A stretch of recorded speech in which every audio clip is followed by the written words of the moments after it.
Hello and welcome back to the When You're podcast, the podcast for when you're doing anything. Today we're talking about when you're watching Across the Spider-Verse.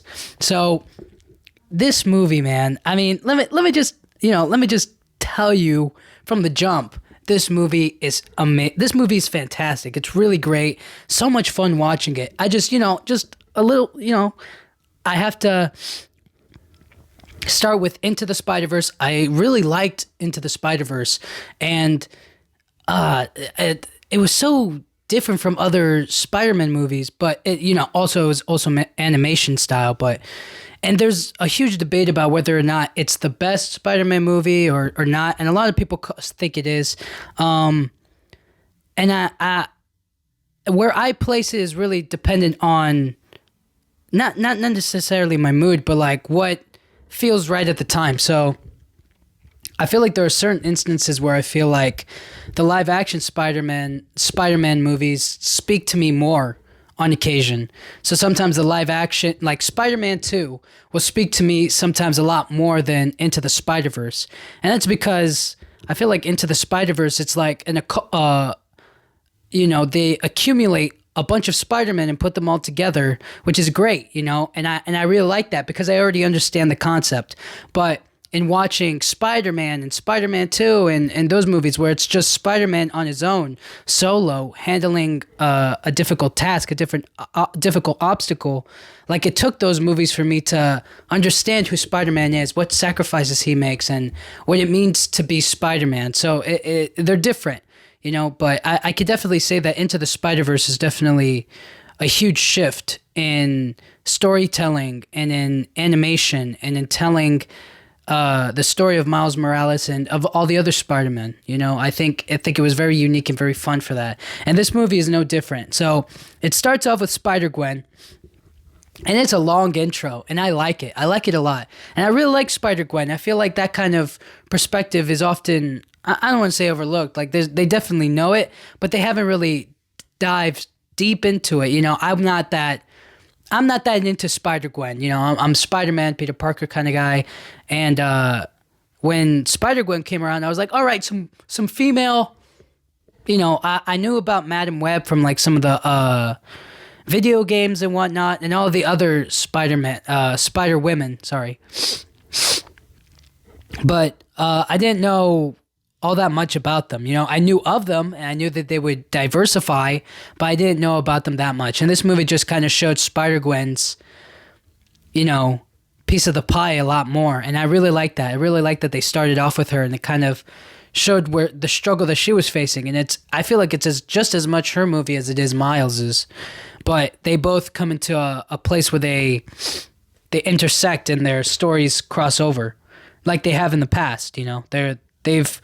They've connected to a point that's very important.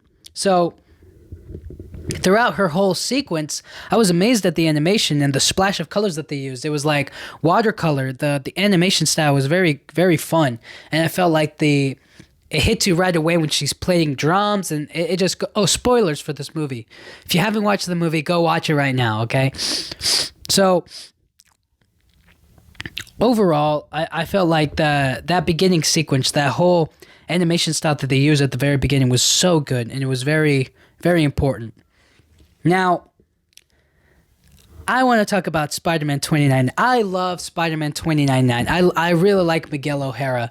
And that's because I used to play Spider-Man Edge of Time, the video game. I used to play that on the Wii. And dude, that video game is the best. I like it a lot.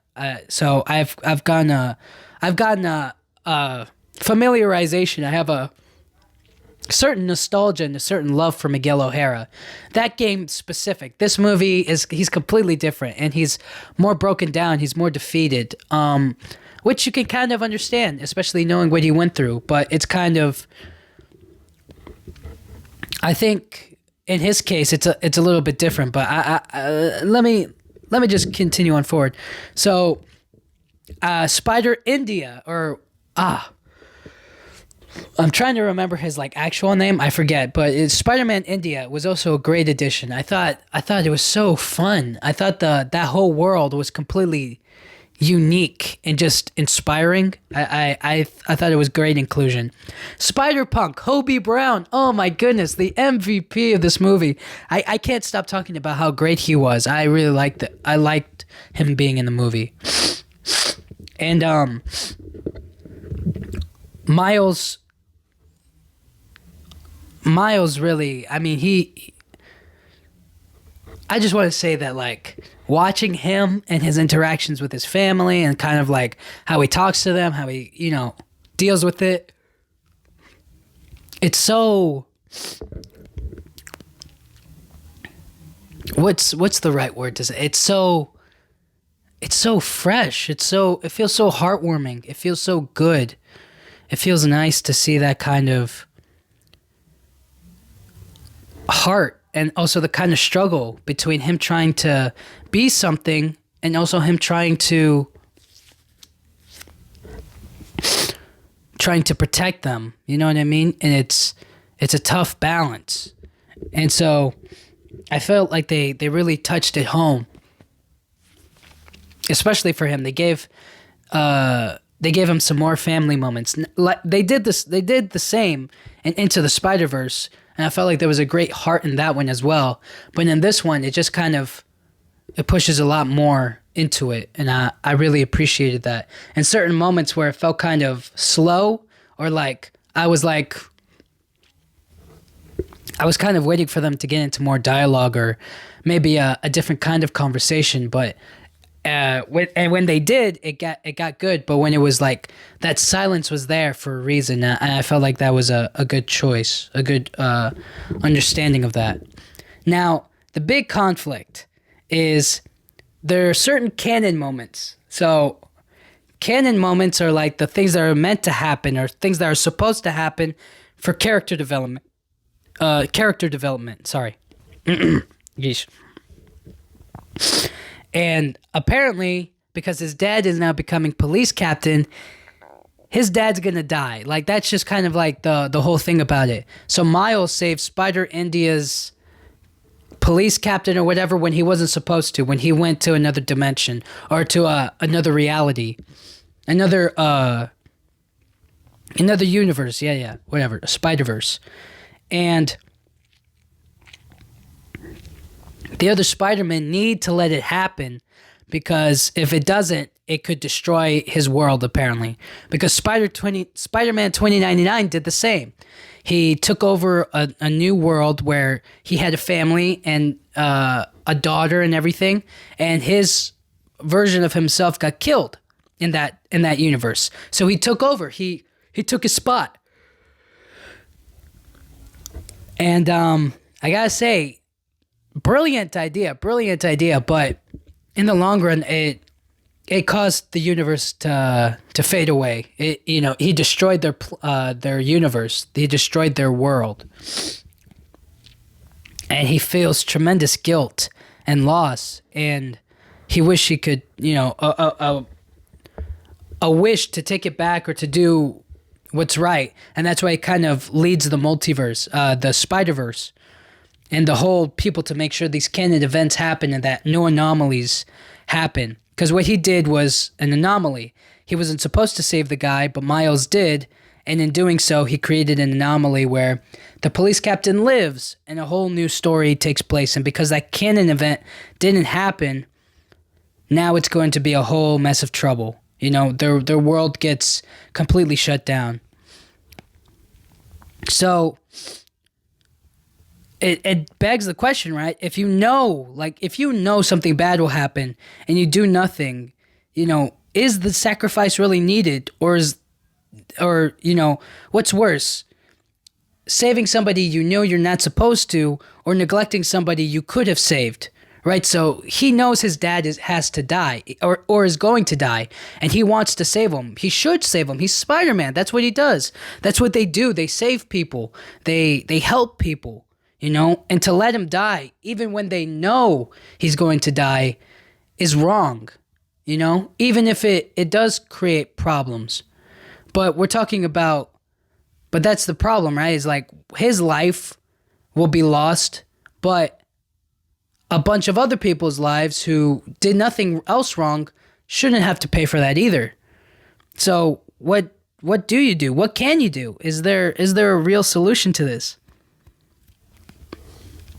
And on top of this, we have Spot. Oh my goodness, Spot. I mean, at the beginning, I just thought he was like a goofy beginner villain, but he ended up being a lot more important than I thought, you know. And that bagel scene in the Into the Spider-Verse. I mean, it all just connects so much, and I really like that a lot. And I also like how he's the reason why Miles is Spider-Man. He's the original anomaly. Miles Morales is the original anomaly because he wasn't supposed to be bitten by that spider. Spot, as a scientist, brought that spider over from another universe, and that's the one that bit Miles. And that's how this whole thing came to be, how he became Miles Morales, because his Spider-Man was supposed to live in his universe, but he died because of Wilson Fisk. And then Miles Morales took over when he wasn't supposed to. So what does it mean to be Spider-Man amongst other Spider-Men? So you got Miles Morales, Spider-Gwen, Spider-Punk, Spider-India. You got Madam Web. You got Spider-Man 2099. Like, they all are heroes. They're all sacrificed. They all have lost something. They have all, came with tremendous responsibility, with power, with great power comes great responsibility for all of them, So what does it mean to be Spider-Man amongst the rest of them? And how do you really determine who's right for it or not? And then there's another, and as I was watching the movie, I was like, oh snap, so that means there's supposed to be a Spider-Man in that other universe, but there's not. So there's supposed to be no Spider-Man, no Miles Morales Spider-Man in this one. So what happens there? And they kind of answer it later on. So Miles escapes from the Spider-Verse facility, or the whole place, right? And he escapes to his dimension, or what he thinks is his dimension, because if the universe's spider he got bit by, he goes to the wrong universe, and he goes to universe, I think it's 43. I forget, but it's universe 43, whatever, right? And in that universe, there was supposed to be a Spider-Man bit there from that spider, but because Spot, the scientist, moved the spider to Miles' universe, and he became Spider-Man, and his Spider-Man died, and he took over, there was no Spider-Man for their universe. So now it's kind of like a dystopia, right? And that's when he meets Miles Morales. So Miles, Spider-Man, meets Miles Morales, the Prowler. And oh my goodness, that was such a cool scene to see you can just tell that guy has been through a lot. That guy lost his dad as well. That guy, he came up a lot differently. And it's like, which way is right? If he lets his dad die, you know what I mean? This could essentially be who he is, or this could be the life that he led. Who knows, right? But it left me on a good cliffhanger. There were also a lot of fun and cool cameos. I liked Donald Glover. I thought he was great. They put Andrew Garfield up in there, crying at the death of Captain Stacy. I saw, who else did I say? They put the video game Spider-Man in there. That was cool.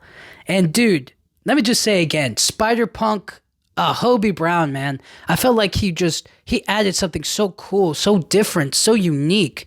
At the beginning, I couldn't really understand him that much because the background music was kind of loud, and I was having a difficult time just hearing what he was saying. I thought it was because of the speech, and eventually I caught on and I could hear him a lot more. But and at the beginning, it was kind of like a lot at once.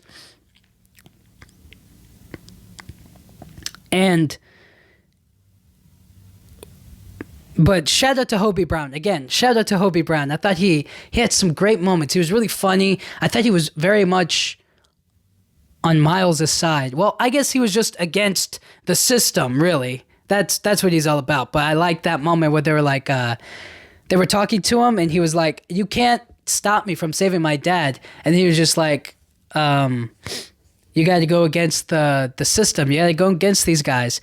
And then Madam Web looked over at him and was like, "Hobie, you're not helping." He's like, "Good." I was like, yeah, that's right. You know, I thought that was so cool. And he gave up his watch to Gwen, Spider Gwen, so that way she could help Miles out. So then, like I was saying before, when Miles went to a different universe, he revealed that he's Spider-Man to his mom there, but they don't have a Spider-Man. So I felt like that reveal was kind of underwhelming. It was kind of like I don't want to say a cheap shot, but it was kind of like I thought it was going to happen, but then it didn't happen. And it was really surprising. It was a little underwhelming for me, but I still liked it. I thought that was a good like twist on it for me. And it makes me excited for what's going to happen next. And I'm really curious as to how do they beat Spot? Like, can you even beat him? You would have to go back in time, maybe. Who knows? Even if they did, what would that solve? And can Miles come above his anomaly? Can he be Spider? Can he come above that? Is that a possibility? And if he's not supposed to be Spider-Man, then who is he supposed to be? Right? Because he's not supposed to be Spider-Man. Spider-Man, Peter Parker, the blonde one in his movie, is supposed to be Spider-Man. So if he's not originally supposed to be Spider-Man, then what was his path? What was he supposed to be? What did he want to pursue? What was going to be his direction? What does he want to be? What does he want to do? Those are some of the questions I have. And it's an important question that I think is important. At the end of it all, I feel it's about who you choose to be. Miles didn't really choose to be Spider-Man. He just got bit and then everything happened, If he was told, if you become Spider-Man, all of these difficulties will come with it, I'm sure he would have dodged it or tried to avoid it or kept away from it, but he wasn't. It just happened to him. It was supposed to happen. And he gets to decide and he gets to choose to be Spider-Man. He gets to decide and choose to do what's right. He gets to decide and choose to follow in the footsteps of his mentor, Peter B. Parker, and the friendships he's made with Gwen Stacy, Spider-Man Noir, the Japan Spider-Man, I forget her name, I'm so sorry, Peter Porker, all of them. He gets to see through example, and he gets to decide for himself. And in the same way, Spider-Man 2099 chose to take someone else's life, even if it was an alternate universe's life, instead of making his own. He could have started his own family. He could have gone, stayed in his own universe and chose to start his own family and choose to decide to have a family, to have a wife, to have a kids, to be happy. He could make those decisions, but he feels like this Spider-Man responsibility is holding him back from being happy. And what did that cost him? It cost him everything. It cost him his daughter, his, maybe his girlfriend or whoever, right? He made a choice. And in making that choice, there are consequences, all right? Now, I understand what he's trying to do, and he's trying to help other people. He's trying to help other worlds. But I feel like it's their job to try to help others as much as they can, even if that causes some consequences. There has to be a way to do it. There has to be a way to save somebody and protect the universe. There just has to be. And it begs the question of like Spider-Gwen was saying this to them, is like, we're supposed to be the good guys, and it's like, are they really good if they allow them to die when they could save them? Even if it does cost them the world, would that, are they good if they allow that to happen?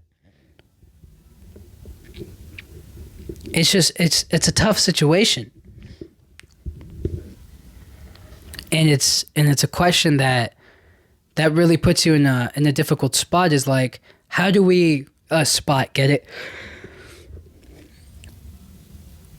Can if you knew that somebody you loved was going to die, and you could save them, but it would cost you the world, or you don't save them, let things happen as they're supposed to, or like what they tell you. See, that's the thing, is like, how do they know that's supposed to happen?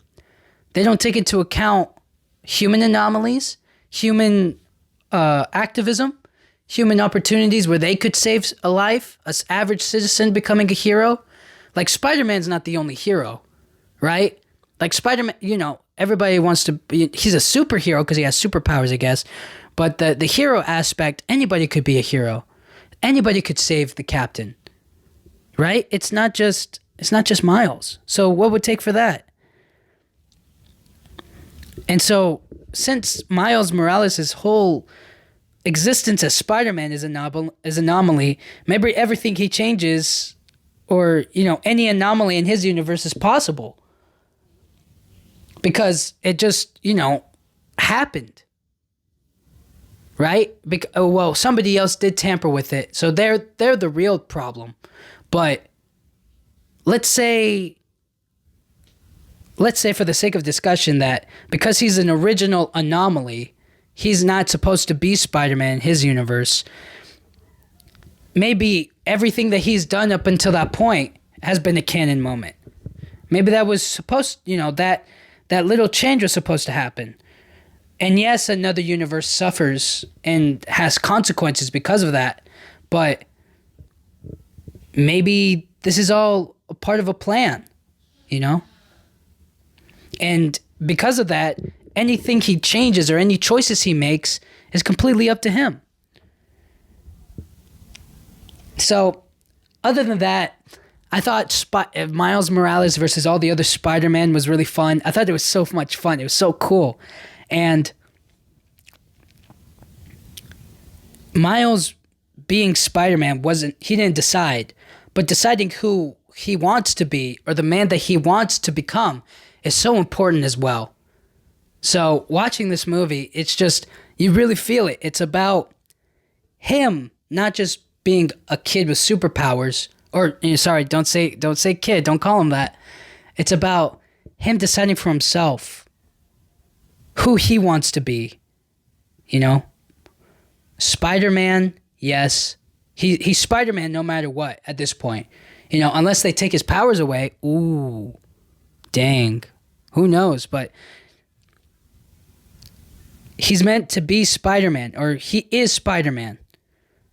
So what other kind of a man does he want to be? Who does he want to be? Who does Miles Morales want to be? What's the perfect balance and the best possible version of himself that he can be? It's not just being Spider-Man. It's also being Miles Morales. It's about being a son. It's about being a friend. It's about being of service to other people. And that could be any number of things. So overall, when you watch this movie, get ready for some fun action sequences. Get ready for some funny, quick banter. Get ready for some tough challenges, some tough choices. And get ready for, it's visually beautiful. I liked it a lot. I like looking at, I thought it was great from beginning to end. The animation is so unique. It's so different. It's so really great choices from the animation team. And you can tell that they spent a lot of time on it to get it just right. I felt everything about it looked incredible. I thought the story was also really good. The only problem, if I had any critique of the movie, is that it's part one of two. Just because I like stories that end or like come to a full conclusion, like let this be the end of the movie. Instead, it leaves us on kind of like a cliffhanger, and now I have to wait any number of years for them to come out with the next one. And it just feels like a bit of a, not a waste, but it's just like, it's a little bit of a gut punch. It's kind of like, oh, dude, I really like the movie, but now I have to wait for it. You know what I mean? Whereas, come a few years' time and the next movie comes out, then it's all like, oh, it's all good, but like, and then everything after that is just like really great. But, during that time, I just feel like I wish we got a full conclusion to the movie instead we got left on a cliffhanger. And it's why part one, part two movies aren't so popular nowadays, or don't do as well as they, usually did in the past. So overall, when you're watching Spider-Man Across the Spider-Verse, have a fun time, and definitely watch Into the Spider-Verse first. Watch that movie, and then you watch this movie, and you're gonna see some shifts. You're gonna see a lot of big changes. You're also gonna see more in depth of each Spider-Man and why certain things happen and take place in the first movie, and little Easter eggs here and there, I guess. But other than that, just enjoy it, have fun, and kind of think about the idea of, if you were Spider-Man, would you sacrifice somebody you knew you could save, or would you risk it and save them anyway? Other than that, thank you guys so much for listening. I'll catch you guys all next time. Thank you.